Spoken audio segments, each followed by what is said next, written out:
नमस्कार दोस्तों, मेरे पामिस्ट्री चैनल में आप लोगों का स्वागत है। और आज काफ़ी इंटरेस्टिंग एक पाम है जिसके हम लोग एनालिसिस करेंगे। और ये है एक बिना फेथ लाइन के पाम, मतलब लेटर पार्ट में बिना फेथ लाइन के पाम है। और इसकी एनालिसिस क्या हो सकती है उसके बारे में ही हम लोगों को डिस्कशन करेंगे। और एक स्टोरी भी आउट ऑफ द ट्रैक जाके मैं एक दूसरी अपनी जो प्रैक्टिकल लाइफ की एक एक्सपीरियंस है वो भी मैं शेयर करूंगा। 5 मिनट लूँगा उसके लिए आप लोगों की, तो उससे भी इस पाम के एनालिसिस को आप लोगों को समझ में आने में बहुत ज़्यादा आसानी होगी। तो इनकी जो प्रेजेंट एज है अभी 51 ईयर्स एज है इनकी। 51 ईयर्स एज के ये इंसान है। और ये पहले जॉब करते थे, अभी हाल में इन्होंने अपने जॉब छोड़ा है और बिज़नेस करने के बारे में सोच रहे हैं। तो आइए चलिए थोड़ा इनका प्रेजेंट सिचुएशन समझ लेते हैं इनके फेथ लाइन से।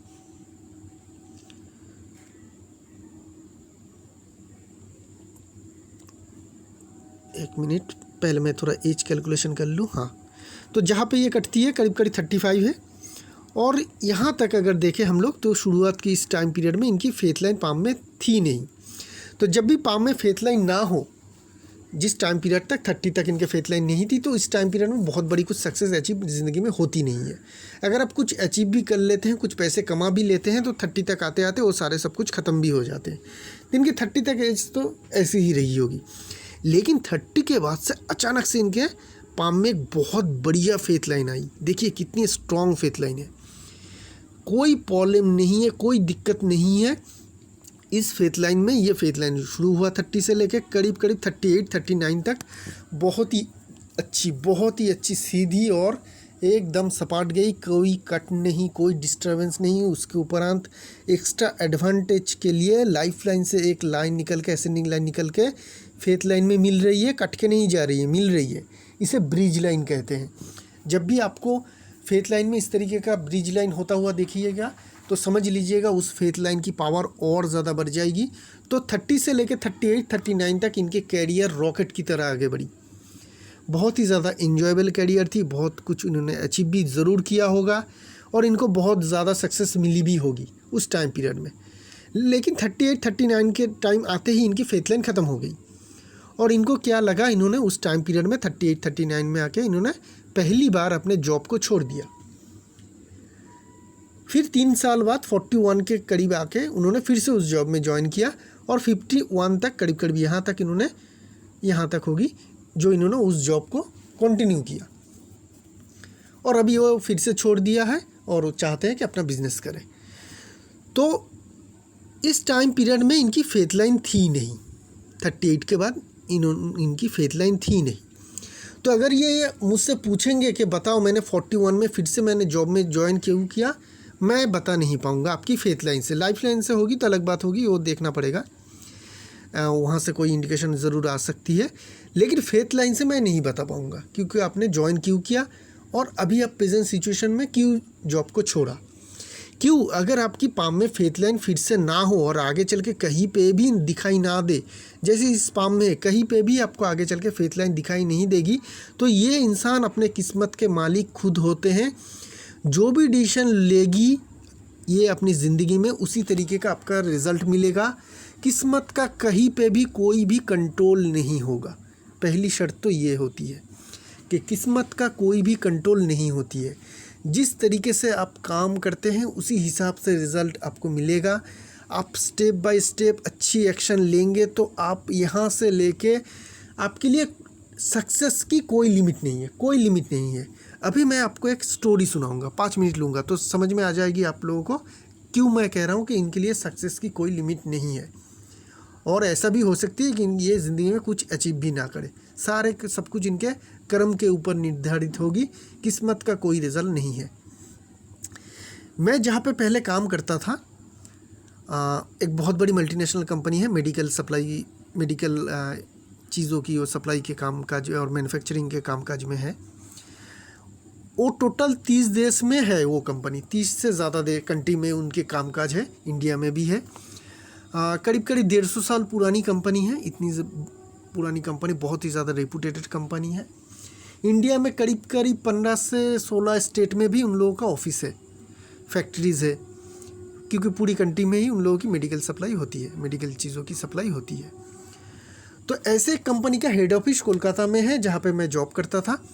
और मैं एडमिनिस्ट्रेशन में था, और मेरे अंडर एक लड़का था ग्रुप डी में, जो ग्रुप डी के स्टाफ होते हैं जो सारे काम काज करते हैं, जैसे कि टेबल पोंछना, पानी देना टेबल में, साफ़ सफाई करना, क्लीनिंग करना, टॉयलेट क्लीन करना, ये सब कुछ जो काम होती है ग्रुप डी का, वो ऐसा एक काम करने वाला एक लड़का था जिसके पाम में इस तरीके का कोई भी, उसके पाम में शुरुआत से ही कोई भी फेथ लाइन नहीं था।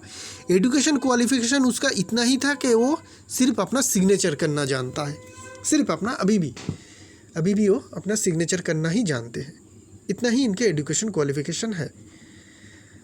और उनके पिताजी की वो वहाँ पे काम करते थे, उनकी मौत हो गई थी अचानक से, तो उनको जॉब मिली थी, इस तरीके से उनका अपॉइंटमेंट हुआ था। तो परमानेंट स्टाफ थे, और जो भी सारे परमानेंट स्टाफ रहते हैं वो वहाँ पे एक्टिव, बहुत स्ट्रॉन्ग यूनियन है, स्टेट लेवल में उन लोगों की होल्ड होती है। स्टेट लेवल में जो रहते हैं ना, स्टेट के जो सीएम होते हैं, जनरली वो सीएम ही उस यूनियन का प्रेसिडेंट बनते हैं, और इतनी ज़्यादा स्ट्रॉन्ग है, समझ लीजिए तो कितनी पावरफुल यूनियन है। या फिर लेबर मिनिस्टर बनते हैं, अगर सीएम ना हो तो लेबर मिनिस्टर ज़रूर उस यूनियन के प्रेसिडेंट बनते हैं, तो कितना स्ट्रॉन्ग यूनियन होगी। तो जब मैं शुरुआत में जॉब में गई थी तो वो लड़का मुझे पानी वगैरह सब कुछ देता था, उसके साथ मेरा बात भी होती थी, रिलेशनशिप भी अच्छी थी। तो क्या हुआ कि वो भी यूनियन में थे, परमानेंट स्टाफ थे, और जब वो उस टाइम पीरियड में जो सेक्रेटरी थे वहाँ के, उनके साथ उनके कुछ प्रॉब्लम आ गई थी, दिक्कत आ गई थी बातों में, उनके साथ उन दोनों का बीच के जो राय है वो मिल नहीं रही थी। तो इन्होंने क्या किया, बगावत शुरू कर दी उनके खिलाफ, और उन्होंने खुद के एक यूनियन बना ली, खुद के एक पार्टी बना ली। बहुत ज़्यादा दिक्कत आई, बहुत ज़्यादा प्रॉब्लम आई, उनको जॉब से हटाने के लिए बहुत ज़्यादा प्रेशर आए। एमडी लेवल में, एमडी भी उनको, मतलब एडमिनिस्ट्रेशन के जो हेड थे उनको जो सैक लेटर है उसको उनका भेज दिया था। उसके बाद बहुत ज़्यादा प्रॉब्लम, दिक्कत आई, कंपनी बंद हो गई, स्ट्राइक कर दी कंपनी के। उनके सपोर्ट में भी बहुत सारे लोग थे जिनके पाम में फेथ लाइन नहीं थे, उन्होंने भी अपना टीम बना ली थी, तब तक छोटी मोटी टीम, उन सभी ने बहुत ज़्यादा फाइट किया। और आगे चल के क्या हुआ, जो उस टाइम में सेक्रेटरी थी वो हट गई, और ये इंसान मेरे सामने ही, जो मेरे टेबल पे पानी देता था, झाड़ू लगाता था, टॉयलेट क्लीन करता था, वो उस बड़े से यूनियन के, जो पूरी इंडिया के पूरे जो सारे कंपनीज है उसको कंट्रोल करती है, उसके सेक्रेटरी बन गए। अभी भी वो सेक्रेटरी ही है उसी टाइम में। अभी उनकी पोजीशन वैसा है कि एमडी के साथ बैठ के वो मीटिंग करते हैं, सिर्फ एमडी ही नहीं, कंपनी के पूरी इंडिया के एमडी, मतलब ये बहुत बड़ी कंपनी है और उसका एमडी काफ़ी प्रेस्टिजियस पोस्ट होती है। उस एमडी के साथ इनकी मीटिंग होती है। इनके अंडर, कह सकते हैं इस यूनियन के अंडर करीब 500 से 600 लोग रहते हैं, मतलब जो जूनियर स्टाफ है सारे के सारे, चाहे वो परमानेंट हो कैजुअल हो, इस यूनियन के अंडर आ जाती है। तो इस इंसान के अंडर अभी 5 से 600 लोग काम करते हैं, जो ये बोलेगा वो 500-600 लोग पूरी इंडिया में मानेगा। इतनी ज़्यादा इनकी स्ट्रॉन्ग पावर है। एमडी के साथ काम करते हैं, एमडी के साथ मीटिंग होती है। सिर्फ एमडी ही नहीं, बाहर से भी जब भी कोई बड़े ऑफिसर या सीईओज आते हैं इस कंपनी के, उनके साथ में भी बैठ के ये लोग मीटिंग करते हैं। तो इतने बड़े पोजीशन में पहुंच गए सिर्फ अपने काम के द्वारा। उन्होंने हर वक्त राइट एक्शन लिए, राइट डिसीजन लिया, और ज़िंदगी में कहीं पे भी दिक्कत तो आई, परेशानी तो आई, लेकिन रुकावटें नहीं आई। किस्मत के मारे इनके कभी भी जॉब नहीं गई कि ख़राब किस्मत थी जिनके कारण इनके ज़िंदगी में फीडबैक आ गई, ऐसा भी कुछ नहीं हुआ। इनके ज़िंदगी में अचानक से कुछ बदलाव आ गए।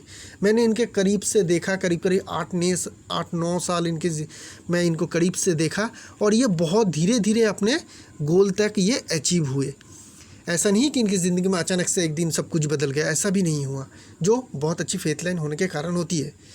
तो इसलिए मैंने ये स्टोरी शेयर की। आपकी ज़िंदगी भी ऐसी ही है। आप जिस तरीके से काम करेंगे उसी हिसाब से आपको रिज़ल्ट मिलता रहेगा।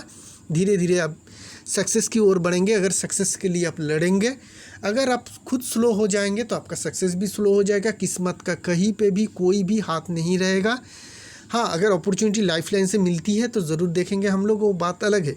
लेकिन फेथ लाइन से कोई भी आपको ना ही ऑब्स्टेकल मिलेगी, ना ही बहुत कोई एडवांटेज मिलेगा। आप अपने मर्ज़ी के मालिक हैं। आप जैसा काम करेंगे, जैसा बीज बोएंगे, उसी हिसाब से आपको फल भी मिलेगा। तो ये हो गई आपकी फेथ लाइन की एनालिसिस। शायद मैं आप सभी को समझा पाया कि इनकी ज़िंदगी के आगे की किस्मत कैसी होगी। चलते हैं अभी आपकी ओवरऑल पाम की ओर। पाम कैसी है? पाम पहली तो बहुत बड़ी है, तो आप काफ़ी मेहनती होंगे। मेहनत करना आप बहुत अच्छी तरह से जानते हैं, क्योंकि पाम आपकी साइज़ बड़ी है, आप में थकावटें नहीं आती है, आप लोग थकते नहीं हैं। मेहनत तो हर कोई करना चाहते हैं, लेकिन जिन लोगों के छोटे पाम होते हैं ना, वो हल्की सी मेहनत करने के बाद ही थक जाते हैं। लेकिन जो लोग की पाम बड़ी होती है वो थकते नहीं है, बहुत ज़्यादा एनर्जी रहते हैं उन लोगों की। तो बड़ी पाम होने का एक पहला एडवांटेज तो आपको यहाँ से मिली। आपकी पाम रेक्टेंगुलर शेप में है, क्लियर रेक्टेंगुलर शेप में है, तो आप आपकी पाम जो है मेंटल पाम है। मेंटल पाम मतलब जो सारे काम में दिमाग की ज़्यादा यूटिलाइजेशन हो, वो सारे कामकाज में आप काफ़ी अच्छा सक्सेस ज़्यादा अचीव कर पाएंगे। जहाँ पे फिजिकल लेबर की ज़्यादा ज़रूरत होगी, वो सारे कामकाज में उतनी ज़्यादा आपको सक्सेस नहीं मिलेगा। तो आपको हमेशा इस तरीके का काम ढूंढना चाहिए, इस तरीके का बिजनेस ढूंढना चाहिए जहाँ पे आपकी रोल जो होगी वो मेंटल वर्क ज़्यादा होगी, मेंटल का आप ज़्यादा करेंगे, तो उस टाइप के काम में आपको ज़्यादा सक्सेस मिलेगा। थंब की जो आकार है नॉर्मल है, ना ही लंबा ना ही छोटा, नॉर्मल आकार की लेंथ है। तो ये आपको एक लिमिटेड आकार में आपको लीडरशिप क्वालिटी देगी, इन्फ्लुएंस करने की लोगों की क्वालिटीज़ भी आपकी एक लिमिटेड होगी, ना ही कम ना ही ज़्यादा, एक लिमिटेड में होगी। तो जब भी आप बिज़नेस करेंगे ये कोशिश कीजिएगा कि आपके टीम जो होगी, आपके अंडर जो कामकाज करने वाले लोग होंगे वो बहुत ज़्यादा ना हो, ठीक है ना, ठीक ठाक हो, 15, 20, 30 मैक्सिमम होगा, तो आप अच्छी तरह से उसको चला पाएंगे। बहुत ज़्यादा हो जाएगी तो अपने मैनेजर के अंडर उसको दे दीजिएगा, आप खुद जाके मैनेज नहीं कीजिएगा, ठीक है। छोटी सी टीम को आप खुद मैनेज कीजिएगा तो आपके लिए अच्छी रहेगी। आपकी अगर व्हील या लॉजिक पार्ट को देखेंगे तो लॉजिक पार्ट में हम लोग को थोड़ी कमज़ोरी देखने को मिल रही है। क्यों? क्योंकि यहाँ पे मांस कम है, यहाँ पे थोड़ा पतला है, तो जिनके कारण क्या होती है कि इंसान अपने हक को नहीं मांग पाता। आपके हक क्या होगी अगर आगे चल के अगर आप बिज़नेस करेंगे, तो अब अगर आप क्रेडिट में बिज़नेस करते हैं तो दूसरों से आपकी जो बिल आप भेजेंगे उसका पैसे आपको खुद को मांगना है, तो वहाँ पे आपको हिचकिचाहट आ जाएगी और आप पैसे नहीं मांगेंगे। और अब पैसे मांगने की जो ना मांगने की जो आदत है, वो कुछ दिनों में आपकी जो क्रेडिटर है डेटर है, उन लोगों को पता चल जाएगा और वो आपका पेमेंट लेट कर देगा, नहीं देगा। आप जब तक बहुत दिन नहीं हो जाएगी आपको नहीं देगा, तो इससे आपकी बिज़नेस में दिक्कत आएगी। तो इसके लिए क्या करना चाहिए? इसके लिए आपको यहाँ पे एक छल्ला ज़रूर पहनना चाहिए, चांदी या प्लैटिनम का कुछ भी पहन लीजिए, रिज़ल्ट एक ही होती है। आपकी जो ये प्रॉब्लम है ये धीरे धीरे उससे दूर होता हुआ ज़रूर दिखेगा। थंब के बीच में जॉब का साइन है, काफ़ी बड़ी और चौड़ी जॉब की साइन है, ये अच्छी साइन है। ऐसे लोग पैसे वाले ज़रूर बनते हैं, धनवान ज़रूर बनते हैं। ऐसे भी धन की दिक्कत तो आपकी पाम में दिखने को नहीं मिल रही है ओवरऑल पाम से, लेकिन फिर भी काफ़ी धन कमाने में ये अच्छी रिज़ल्ट देती है। विल पावर ठीक ठाक है। तो जहाँ पे भी एग्जीक्यूशन की बात आएगी, सिर्फ प्लानिंग की नहीं, प्लानिंग आप बहुत अच्छी तरह से कर पाएंगे, क्योंकि विल पावर जो आपकी है काफ़ी लंबी है, लॉजिक पार्ट जो है काफ़ी लंबी है। तो लॉजिक पार्ट अगर लंबी हो तो ऐसे लोग प्लानिंग के काम बहुत अच्छी तरह से कर पाते हैं। विल पावर भी एकदम कमज़ोर छोटा है ऐसा नहीं है, ठीक ठाक है, थोड़ी पीछे बेंट हुआ है, इसके कारण मुझे हम लोग को छोटी दिख रही है, लेकिन उतनी छोटी नहीं है। विल पावर भी स्ट्रॉन्ग है, तो एग्जीक्यूशन का काम भी आप बेहतरीन तरीके से कर पाएंगे। इंडेक्स फिंगर ठीक ठाक है, बाकी तीनों फिंगर ठीक है। छोटी फिंगर भी काफ़ी लंबी है, जिनके कारण आपकी कम्युनिकेशन स्किल भी काफ़ी स्ट्रॉन्ग रहेगी। कम्युनिकेशन स्किल स्ट्रॉन्ग रहेगी, नई जगह पे जाके घुल मिल जाने में, नए लोगों से मिलने में दिक्कत, कम्युनिकेशन में कोई भी दिक्कत नहीं आएगी, तो ये एक पॉजिटिव चीज़ है। लेकिन छोटी फिंगर सीधी है तो कोई बहुत बड़ी कोई स्पेशलिटी तो आप में है नहीं, एक चीज़ के पर्टिकुलर चीज़ में एक्सपर्ट तो आप है नहीं, तो ये एक चीज़ हमें देखने को मिल रही है। तो किसी भी तरीके का काम काज आप एडप्ट कर सकते हैं, उसमें आपको सक्सेस मिलेगा। चलते हैं अभी माउंट्स की ओर। आपकी पाम की जो सबसे ज़्यादा स्ट्रॉन्ग माउंट है वो मरकरी है। क्यों मरकरी है? मरकरी की उभार देखिए, जगह देखिए, यहाँ से पता चल रही है कि मरकरी माउंट काफ़ी स्ट्रॉन्ग है। उसके ऊपर अगर हम लोग माइनर लाइन को चेक करेंगे, माइनर लाइन कौन कौन होते हैं? ये तीनों लाइन को छोड़ के सारे लाइन्स माइनर लाइन्स होते हैं। वो फेथ लाइन हो सकती है, सन लाइन हो सकती है, मरकरी लाइन हो सकती है, लाइन ऑफ इंट्यूशन हो सकती है, मार्स लाइन हो सकती है, वेनस शुक्र वलय हो सकती है।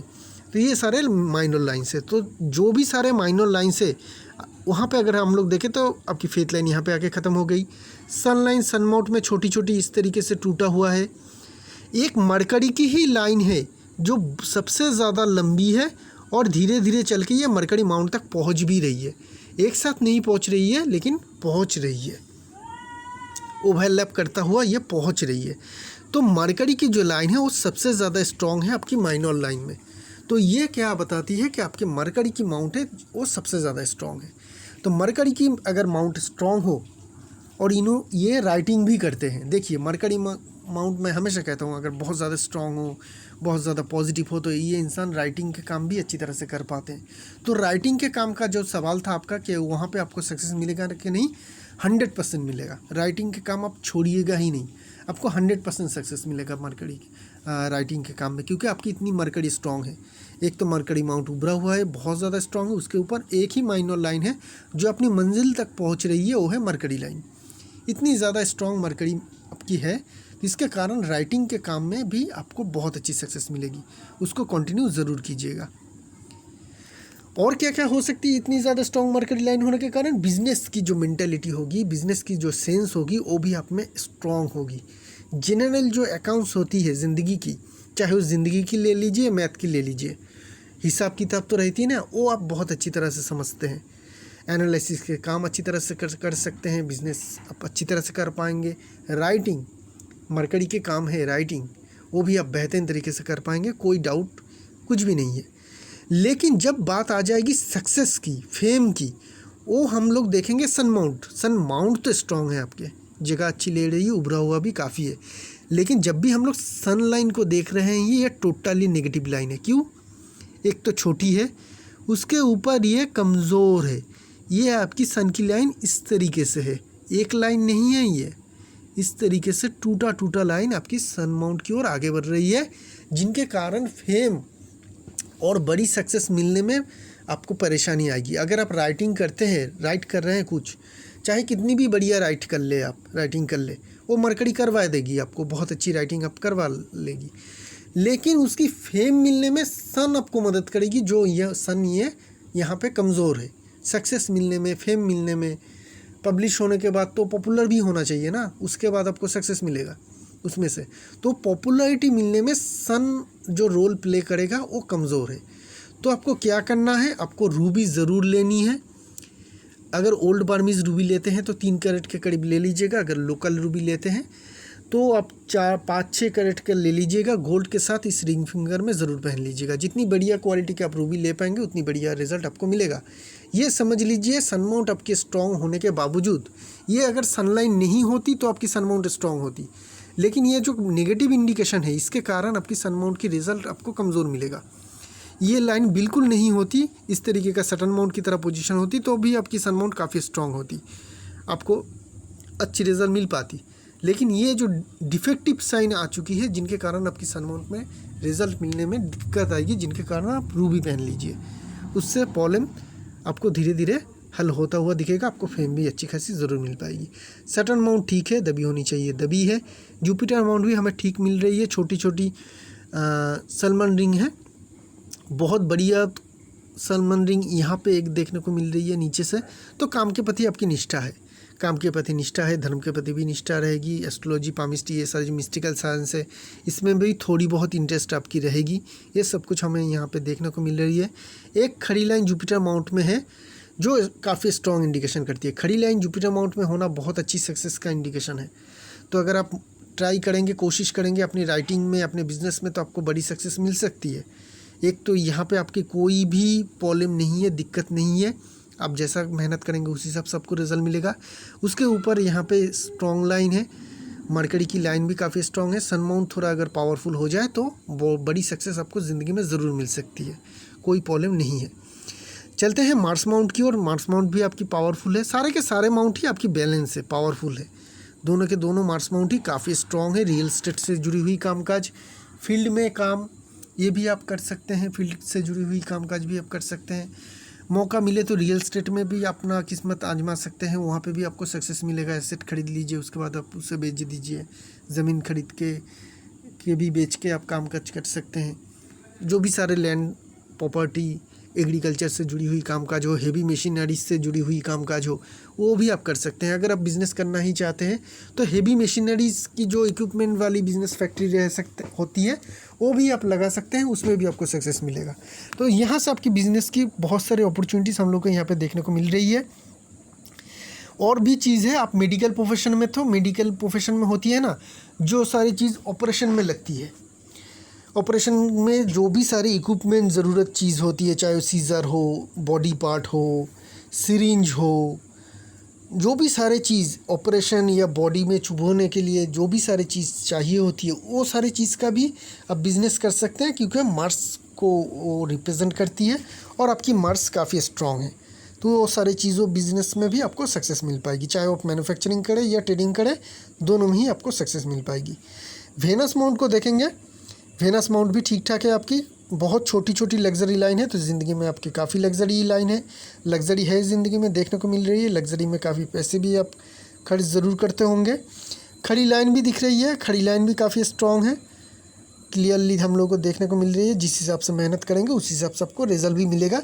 ये खड़ी लाइन हो या ना हो उससे ज़्यादा आपको फ़र्क नहीं पड़ेगा, क्योंकि आगे चल के आपके पाम में फेथ लाइन है ही नहीं। तो जैसा आप मेहनत करेंगे उसी हिसाब से आपको रिज़ल्ट ज़रूर मिलता हुआ दिखेगा। मून माउंट बहुत ही ज़्यादा स्ट्रॉन्ग है। मून माउंट मतलब इमेजिनेशन, मैं कहता हूँ ना, इंट्यूशन, इमेजिनेशन, ये सारे मून रिप्रेजेंट करते हैं। और आपकी मून माउंट को थोड़ा देखिए, केतु माउंट का कोई जगह ही नहीं बचा है। मून माउंट इतनी दूर तक फैल रही है। मून माउंट को ड्रॉ करने में हम लोग को ऐसा ड्रॉ करना पड़ेगा। तो इतनी दूर तक मून माउंट फैल रही है, आपकी इमेजिनेशन पावर बहुत ही ज़्यादा है, बहुत ही ज़्यादा हाईली इमेजिनेशन पावर है आपकी। इंट्यूशन पावर भी काफ़ी हाई है। तो मेरी राय में तो बिज़नेस से ज़्यादा आप ध्यान राइटिंग में दीजिए। आपने छोटी सी एक लाइन लिख दी थी मुझे कि राइटिंग में सक्सेस मिलेगा कि नहीं, 100% मिलेगा। इतनी स्ट्रॉन्ग इमेजिनेशन पावर है आपकी, इंट्यूशन पावर इतनी ज़्यादा हाई रहेगी तो और उसके ऊपर मरकरी भी स्ट्रॉन्ग है, तो राइटिंग के कामकाज के लिए तो एकदम परफेक्ट पाम है। देखिए, राइटिंग के कामकाज के लिए कैसा पाम होना चाहिए, राइटिंग के कामकाज के लिए कि रेक्टेंगुलर शेप की पाम होनी चाहिए जो आप में है। राइटिंग के काम बहुत लेंदी प्रोसेस होते हैं, बहुत लंबे समय तक राइटिंग करनी पड़ती है। एक छोटी सी किताब भी बहुत लंबे समय लग जाती है। उसके लिए पाम बड़ी होना चाहिए, क्योंकि आप लंबे समय तक मेहनत करेंगे, जो आपके पाम है। मरकरी स्ट्रॉन्ग होनी चाहिए जो आपके है, क्योंकि राइटिंग के कामकाज में हम लोग देखते हैं कि मरकरी स्ट्रॉन्ग होना चाहिए होती है, तो वो भी है। और सबसे बड़ी बात, जो अगर आप कुछ राइट कर रहे हैं, नोवेल लिखे, स्टोरी लिखे, पोइट्री लिखे, साइंस फिक्शन लिखे, कुछ भी लिखे, वहाँ पे क्या चाहिए होती है, high imagination power and high intuition power, जो मून माउंट से आती है, वो भी आपकी काफ़ी स्ट्रॉन्ग है। तो राइटिंग के काम में आप ज़्यादा डेडिकेशन रखिए, उसी में आपको बहुत ज़्यादा सक्सेस मिलेगा। सिर्फ सन माउंट को आप स्ट्रॉन्ग कर लीजिए, ठीक है ना, तो आपको ज़्यादा सक्सेस मिलेगा। फॉरेन सेटलमेंट का एक सवाल था आपका, मून माउंट स्ट्रॉन्ग है, फेथ लाइन से तो हमें कोई इंडिकेशन नहीं मिल रही है। लाइफ लाइन बहुत ही स्ट्रॉन्गली अंदर की तरफ आ रही, तो फॉरेन आप जा ज़रूर सकते हैं स्ट्रॉन्ग मून माउंट होने के कारण, लेकिन सेटलमेंट नहीं हो पाएगी। आपको देश में वापस ज़रूर आना पड़ेगा, अपने जन्म स्थान में वापस ज़रूर आना पड़ेगा। वो ये इंडिकेशन हमें यहाँ से देखने को मिल रही है। चलते हैं हार्ट लाइन की ओर। हार्ट लाइन आपकी यहाँ से शुरू हो रही है और जुपिटर माउंट तक अंदर तक जा रही है। तो पार्टनरशिप में बिज़नेस मत कीजिएगा, बिज़नेस करना है तो खुद ही कीजिएगा। पार्टनरशिप में धोखा हो सकती है या डिज़ायर रिजल्ट ना मिलने का चांस ही ज़्यादा है, क्योंकि जिन लोगों के हार्ट लाइन अंदर तक जाती है ना, जुपिटर की अंदर तक, तो ऐसे लोगों के साथ धोखाधड़ी ज़रूर होती है। फाइनेंशियल मामले में ट्रस्ट करने के कारण ऐसे लोगों को धोखाधड़ी हो जाती है। तो पार्टनरशिप की बिज़नेस आपके लिए बहुत ज़्यादा अच्छा नहीं रहेगा। और क्या है, हार्ट लाइन की और एक ब्रांच जुपिटर की तरफ आ रही है, और यहाँ से एक लाइन निकल के यहाँ तक आ रही है, यहाँ से भी एक लाइन निकल के माइंड लाइन की तरफ आ रही है। सीरियस इंडिकेशन दिखाती है कि रिलेशनशिप में इश्यूज़ है। रिलेशनशिप में आपकी इश्यूज़ की इंडिकेशन हमें आपकी पाम से हमें देखने को मिल रही है। तो ये को है, अगर आप चाहते हैं कि मैं रेमेडी दूँ इसके लिए तो मुझे कहिएगा, मैं आपको रेमेडी अलग से व्हाट्सएप में भेज दूँगा। अभी चलते हैं माइंड लाइन की ओर। माइंड लाइन ऐसे जा रही है और बहुत लंबी है। तो वो लंबी माइंड लाइन हो तो ऐसे लोग क्या होती है, परमानेंट काम करते हैं। तो ये इन्होंने तो लंबे समय तक काम किया है, 30 से लेके 51 तक ही पकड़ लीजिए, बीच में 3 साल गैप थी। तो लंबे समय तक काम करने का ये इंडिकेशन है, परमानेंट काम का इंडिकेशन है। एक ही जगह पे लंबे समय तक काम कर लेते हैं ऐसे लोग। तो इन्होंने की, माइंड लाइन ने अपना काम किया। माइंड लाइन की एक ब्रांच निकल के अगर हम लोग इसको ड्रॉ करेंगे, सीधी खींचेंगे, तो ये मरकरी की तरफ जा रही है। तो ये भी दिखा रही है कि मरकरी की तरफ जाने वाली लाइन टोटली मरकरी डोमिनेटेड ही इंसान होते हैं। मतलब आपके दिमाग में हमेशा मरकरी के काम ही घूमते रहते हैं, आपकी दिमाग उसी तरीके का मरकरियन है। तो मरकरी के दिमाग कैसे होते हैं? मरकरी के दिमाग वाले लोग हमेशा बिजनेस के बारे में सोचते हैं, मरकरी के किसी काम के बारे में सोचते हैं, जैसे कि राइटिंग हो गई, जर्नलिज्म हो गया, जो भी सारे मरकरी के काम हैं, एनालिसिस के काम हो गए, इन लोगों के दिमाग हमेशा मरकरी की तरफ ही घूमती रहती है, मरकरी के कामकाज करने के लिए घूमती रहती है। तो बिज़नेस भी आपके लिए अच्छी रहेगी, राइटिंग के कामकाज भी आपकी अच्छी रहेगी, वो भी हमें माइंड लाइन से हम लोगों को पता चल रही है। लेकिन माइंड लाइन आपकी लंबी है, ठीक है ना। तो अगर आप बिज़नेस करेंगे और उस बिज़नेस में आपको प्री एक्सपीरियंस नहीं है, मिनिमम 4-5 ईयर्स प्री एक्सपीरियंस नहीं है, तो आपको स्ट्रगल फेस करनी पड़ेगी। ये बात हमेशा ध्यान रखिएगा। सक्सेस स्ट्रगल के बाद ही मिलेगा, क्योंकि माइंड लाइन सबसे स्ट्रॉन्ग लाइन होती है पाम में। अगर वो बता रही है कि मैं स्ट्रगल दूंगा सक्सेस मिलने से पहले, तो ये स्ट्रगल देगा। हाँ, हो सकती है कि बिना फेथ लाइन होने के कारण आपकी स्ट्रगल पीरियड या स्ट्रगल की जो क्वांटिटी होगी वो थोड़ी कम हो सकती है, लेकिन होगी ज़रूर। 4-5 साल के करीब आपकी स्ट्रगल ज़रूर रहेगी, उसके बाद ही आपको बड़ी सक्सेस अपने बिज़नेस में मिल पाएगी। अगर वो बिज़नेस आप मेडिकल प्रोफेशन से जुड़ी हुई करते हैं, जिसकी आपकी प्री एक्सपीरियंस है, तो आपको स्ट्रगल नहीं होगी। शुरुआत के 1-1.5 साल के अंदर ही आपको सक्सेस ज़रूर मिल जाएगी। चलते हैं लाइफ लाइन की ओर। और लाइफ लाइन आपकी ठीक ठाक है, करीब 55 तक। उसके बाद ना आपकी लाइफ लाइन सीधी हो रही है। तो 55 के बाद से आपकी सेहत जो है थोड़ी थोड़ी धीरे धीरे अपनी एनर्जी लूज़ करती रहेगी। ये है ना 57 ही ले लीजिए, 55 नहीं होगी। 57 के बाद से क्या होगी, आपकी जो लाइफ लाइन है वो सीधी हो रही है। तो जिनके कारण आपकी जो लाइफ की एनर्जी है वो धीरे धीरे कम होता जाएगा। तो लेटर एज में जाके एक्सरसाइज वगैरह ज़्यादा कीजिएगा, मॉर्निंग वॉक, ये सब कुछ जो हेल्थ वाइज जो सारे सब कुछ कर सकते हैं ज़रूर कीजिएगा। नहीं तो क्या होगी, आप में थकावटें आ जाएगी, आप बहुत ज़्यादा मेहनत नहीं कर पाएंगे, छोटी सी भी बीमारी होगी तो लंबे समय तक खींचेगा, तो ये सब कुछ दिक्कत आ सकती है। सीधी लाइफ लाइन हो जाना अच्छी बात नहीं होती है। तो ये आपको 57 के बाद से आपकी हेल्थ में थोड़ी बहुत दिक्कत आने की इंडिकेशन दिखा रही है। तो सेहत का उस टाइम पीरियड के बाद ख्याल ज़रूर रखिएगा। वैसे हमेशा रखना बहुत अच्छी बात होती है, लेकिन रख सकते हैं। तो एक अगर हम लोग देखें आपकी लाइफ लाइन की कुछ एज इंडिकेशन करे, तो 35 के करीब आपके पाम में एक असेंडिंग लाइन थी। तो 35 के करीब आपको एक बहुत अच्छी सक्सेस मिली थी। और यहाँ का पोजीशन को आप थोड़ा नज़र रखिए, क्योंकि ये जो एज कटती है 42 को कटती है लाइफ लाइन में। तो यहाँ पे हमें एक छोटी सी असेंडिंग लाइन दिखेगी, देखिए ये वाली 41-42 के करीब। यही एक लाइन थी जिसके कारण आपने 41 के करीब फिर से जॉब में ज्वाइन की थी, ये छोटी सी असेंडिंग लाइन। तो लाइफ लाइन में हमें इंडिकेशन मिली कि हाँ, इस एज पीरियड में आप फिर से जॉब में जा सकते हैं। और एक लाइन जो स्ट्रांगली निकल रही है करीब 54-55 के करीब, जो मैंने ब्रिज लाइन कहा था, जो फेथ लाइन में जाके मिल रही है। वो तो फेथ लाइन को तो स्ट्रॉन्ग उस टाइम में बनाया था, लेकिन इस टाइम पीरियड में आके आपको एक बहुत बड़ी सक्सेस भी देगी। तो 51 है अभी आपकी एज, 3 साल तक स्ट्रगल रहेगी, चाहे वो बिज़नेस में हो या राइटिंग में हो, 3 साल तक स्ट्रगल रहेगी। उसके बाद एक धमाका होगा और बहुत बड़ी सक्सेस आपको मिलेगी 54 के करीब। तो जो अपॉर्चुनिटी की बात आप कर रहे थे ज़िंदगी में, कब मुझे मिलेगी बड़ी अपॉर्चुनिटी, वो करीब होगी आपकी 54-55 के आसपास। एक बहुत बड़ी सक्सेस मिलेगी, क्योंकि लाइफ लाइन की सबसे बड़ी और स्ट्रॉन्ग ब्रांच जो निकल रही है उस एज पीरियड में। मैं ये ज़रूर कहूँगा कि उस एज पीरियड में आने के बाद उस 54-55 में आप कुछ एसेट मत खरीदिएगा, कुछ मत कीजिएगा अपने लिए। एसेट खरीदना, महंगा गाड़ी खरीद लेना, ये बिल्कुल मत कीजिएगा, ठीक है ना। बड़ी घर बनाने का जो एक सपना रहता है इंसान की ज़िंदगी में, उस एज में नहीं करना है, 54 और 55 में नहीं करना है। अगर वो करेंगे तो शायद ये लाइन अपना काम वहीं पे डाल के कर देगा और बोल देगा कि ख़त्म हो गया तुम्हारा काम। अगर आप ये सब कुछ भी नहीं करेंगे तो ये लाइन आपको क्या करेगी, आपकी कैरियर में बूस्ट देगी, आपको एक बहुत बड़ी सक्सेस देगी। 2 लाइन है एकदम क्लोज, तो 2 सक्सेस आपको उस टाइम पीरियड में एकदम क्लोजली मिल सकती है 4-5 महीने के अंदर। तो ये बात को हमेशा ध्यान में रखिए, 54-55 ईयर्स एज के करीब क्या नहीं करना है और क्या करना है, हमेशा करियर में उस टाइम पीरियड में फोकस कीजिएगा। अगर अपने किताब को उस टाइम में रिलीज़ करना चाहते तो रिलीज़ ज़रूर कीजिएगा। बिज़नेस में नया कोई इन्वेस्टमेंट करके नई कोई कुछ शुरू करने का आइडिया हो तो उस टाइम में ज़रूर कीजिएगा। उस टाइम में फाइनेंशियल कोई भी रिस्क ले लीजिएगा, उसमें भी आपको सक्सेस मिलेगा, बरकत मिलेगी। उस टाइम पीरियड में बहुत ज़्यादा मिल पाएगी। यही एक इंडिकेशन हमें आपके पास से मिलता हुआ देख रहे हैं। ओवरऑल फाइनेंशियल कंडीशन आपकी अच्छी है, कोई भी दिक्कत नहीं है। अपर के जो माउंट्स है वो काफ़ी स्ट्रॉन्ग है, अपर माउंट की जगह भी अच्छी मिल रही है। बस रिलेशनशिप में थोड़ी बहुत दिक्कत है, पैसे के मामले में कोई दिक्कत या परेशानी आपकी ज़िंदगी में हमें आता हुआ नहीं देखने को मिल रही है। तो इसी के साथ साथ इस पाम के एनालिसिस को यहीं पे रखेंगे। अगर आप भी अपने खुद के पाम के एनालिसिस करना चाहते हैं, डिस्क्रिप्शन बॉक्स में जाइए, वहाँ पे मैंने अपना फ़ीस डिटेल और नंबर दिया हुआ है, उसे देख के मुझे कॉल या व्हाट्सअप कर सकते हैं। शुक्रिया आप लोगों का।